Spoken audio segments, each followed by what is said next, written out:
Bueno, y como bien veíamos en las imágenes y lo comentaban ustedes, muchas son las familias que ya vuelven a sus hogares y lo que se debe procurar, no solamente para lavar, para limpiar, sino para tomar, es tener el agua purificada. Y hoy justamente dos buenos amigos están con nosotros para ayudarnos en esta faena, la doctora Silvia Porras y don Ricardo Aguilar. Muy buenos días, bienvenidos. Buenos días. ¿Qué es lo primero? Porque de repente llegamos, abrimos el tubo y quizá tenemos un agua que sale totalmente turbulenta con un color como este, doctora. ¿Podemos más bien tomar esta agua? Esta agua no, porque es un agua que ya es muy difícil poder separar lo que son, digamos que el solvente y los solutos. Es un agua que es muy difícil y tomarla, a menos que usted tenga una situación crítica, o sea, que usted diga, tengo que tomar algo porque si no aquí me muero, pues uno la podría consumir.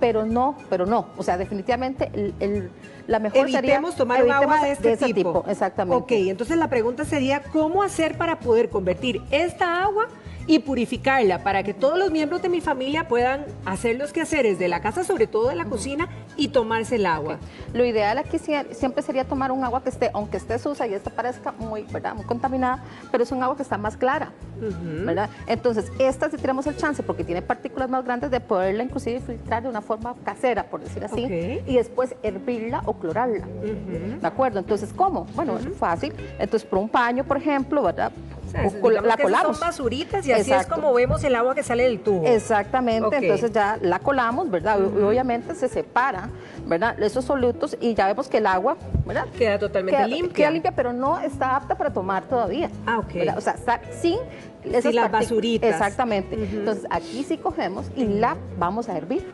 ¿Cuánto tiempo la hervimos? Por lo menos que hierva y en cocina, porque esa es la parte que estábamos hablando aquí con el colega, ¿verdad?, que tampoco es hervirla en una cafetera, ¿verdad?, sino que en cocina, a buen fuego, y que me hierva, o sea, que haya ebullición por lo menos unos 2 minutos, por lo menos.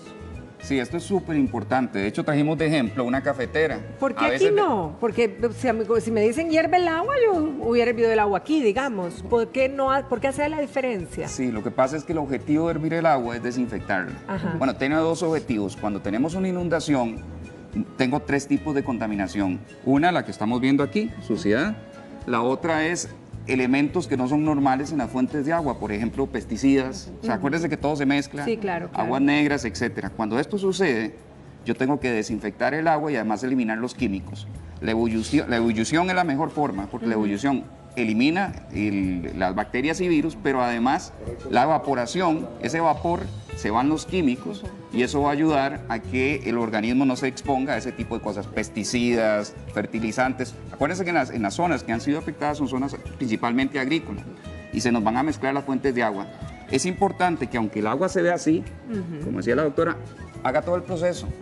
Igualmente, aunque veamos el agua clarita, hay que hervirla. Sí, si se puede agua embotellada, no es lo más ecológico, genial, pero si no se puede tener agua embotellada, tenemos que hacer el proceso que dice la doctora, principalmente hirviendo, porque las fuentes de agua se contaminan y hasta que el gobierno, las autoridades hayan podido hacer un proceso de sanitización que normalmente se hace en estas emergencias, el agua posiblemente no es 100% potable. Ahora, posiblemente. Sí, exacto. Ahora, si hago todo este proceso, tengo el agua que ya puedo consumir, ¿cómo hago para conservarla? Es decir, esta agua que herví, ¿la puedo dejar en una jarra? ¿Tengo que mantenerla refrigerada? ¿Cuál es la recomendación al respecto? O sea, se puede dejar a temperatura ambiente en un recipiente, ojalá tapado, ¿verdad? Porque si ya llega en contacto otros animalitos, ya se vuelve a contaminar, o si le cae alguna sustancia, se vuelve a contaminar. Claro. Se puede quedar inclusive en la olla donde la hervimos, ¿verdad?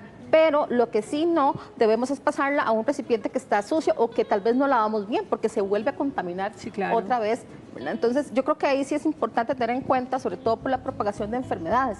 Y algo muy importante, que no solo agua para beber, porque si usamos esa misma agua para cocinar y no está bien desinfectada, también nos vamos a enfermar. O sea, que si hacemos este proceso, como ustedes lo digan, bueno, muchos quizá van a agarrar un balde, una palangana, y entonces simplemente lo que hacemos es taparlo. Y durante todo el día podemos utilizar esa agua. Exacto. Ahora, ¿qué pasa con la gente que no tiene electricidad? Que muchas familias todavía no tienen electricidad en sus hogares. Conservarla en un lugar fresco, ¿verdad? Pero me refiero a, si retrocedemos en el proceso, no voy a poder hervirla. Bueno, si no hubiera electricidad, pero podríamos tal vez usar alguna gente, tal vez tenga gas, por ejemplo. Otra opción podría ser por medio de leña, que también podría ser, sí se podría hacer. Claro. Ahora, si no se puede hervir, sería clorar. Ok, ¿cómo se clora el agua entonces? Bueno, ¿Cuáles serían las medidas ideales? Idealmente. Depende qué tipo de cloro vamos a usar y la concentración que tenga el cloro. Por ejemplo, en un cloro que tiene hipoclorito de sodio a un 0.2%, usamos 6 gotitas por 2 litros de agua. Híjole, ahora, si yo tengo una bolsita de cloro Ahí de cualquier vienen las marca, instrucciones. exactamente. Exacto. ¿A dónde veo? Veo, Exacto. digamos, en la composición, ahí es donde me fijo en esto que usted decía. Sí, exacto. Repítalo, doctora, Entonces, porfa. sería cloro al 0.2%, 6 gotas de cloro. ¿6 gotas en cuánto? En 2 litros de agua. En 2 litros de Exacto. agua, ok. Si es un hipoclorito de sodio al 5%, vamos a usar 2 gotas. Y si es un cloro al 1%, entonces usamos solamente una, igual en los 2 litros de agua. Ok. Como regla general, Sí. el cloro de casa, así cualquiera que agarramos, normalmente son 2 gotas. Normalmente. Bueno, es bueno lo que la doctora dice, hay que ver que no tenga algo muy concentrado, pero si mañana agarro el cloro, no sé cuánto, 2 gotas por litro, es lo que sirve. Hay que dejarlo reposar media hora, no se vale. Ha habido discusiones, ha habido muchas discusiones que dicen, mira, es que el cloro de estar tomando puede hacerme daño. Sí, si lo tomo por periodos enormes en cantidades grandes. En este momento es súper importante esto.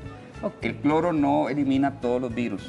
Por eso es que la doctora ha insistido tanto en hervir. En hervirlo y en acudir a las personas que puedan ayudarnos en ese Exacto. Por momento. ejemplo, en este caso, por ejemplo, cloro y yodo, que es otra opción que se puede usar también, y las medidas son muy parecidas en cloro y yodo, no me van a proteger contra Cryptosporidium, que es un parásito que me produce mucha diarrea, ¿verdad? Entonces, ahí sí hay que tener un poco, ya sí me lo cubre, ¿verdad? Pero hay ciertos parásitos que no, inclusive, entonces hay que tener cuidado. Doctora, muchísimas gracias. Ricardo, muchísimas gracias. Y lo más importante, ¿verdad? Purificar el agua para que puedan consumirla lo más pura posible. Nosotros continuamos y